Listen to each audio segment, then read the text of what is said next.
As you know, I get books. I get lots and lots of books. Today I want to tell you about just a few of them that may be of special interest to you that have come our way in just the last few weeks. Hang tight, I'll tell you about them in a minute.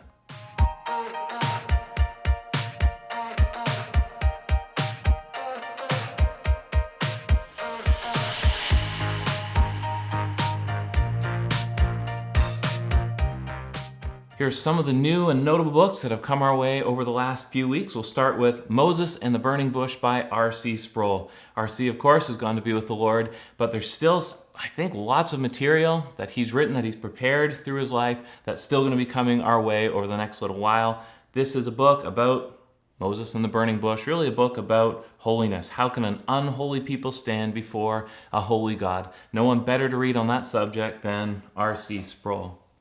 Moving on, we've got a book called Gender, a conversation guide for parents and pastors. You probably know it used to be pretty simple to talk about gender. Maybe we made it too simple, who knows? Here's a guide that's meant to help parents and pastors deal with new realities, conversations going on within the church and outside the church to properly prepare your children to live in a world like this one.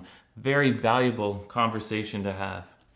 Speaking of kids, of youth, Time Out, The Gift or God of Youth Sports by John Perritt. I think we all know that youth sports can have this position of way too much prominence in the lives of our children and the lives of ourselves.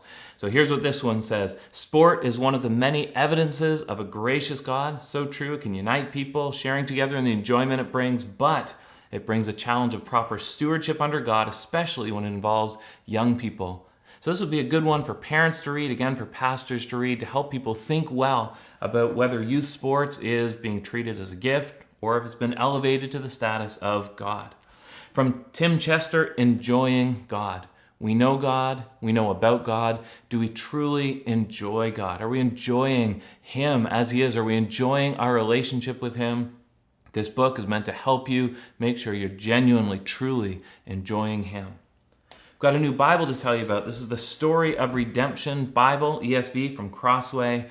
The Bible is a big story, right? A big narrative. It tells the story of what God is doing in this world. This Bible is meant to help tell that story. It has, I believe, 900 notes written by Greg Gilbert that lead you through the story of Scripture. So it's kind of like a guided tour of the Bible as you read. It's also got, I think, about 80 or 100 illustrations by Peter Voth, who's a remarkably talented illustrator. So here's a Bible that may be good for you to start in your devotions next year, to read through the story of what God is doing and has done in history. Then we've got these. Here's something new. These are called Devotional Dippers. There's one here about God, one here about prayer. Let me show you how they work. You just pop this open, and inside you've got these little cards, these little chips, and you pull them out. This is a blank one. Pull them out, and they have prayers. So, Lord's Prayer, give us today our daily bread. Read Matthew 6, 9-13, something to think about, something to pray about. So the idea with these is you leave them on the table, you leave them where you're going to be as a family, you pull them out, they help guide you into just little mini devotions that you can do together.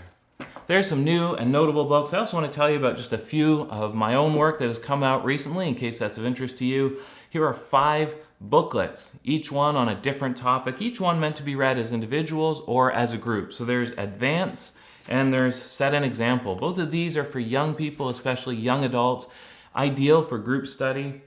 The Character of the Christian is looking at the qualifications of an elder and showing how those in some way apply to every Christian.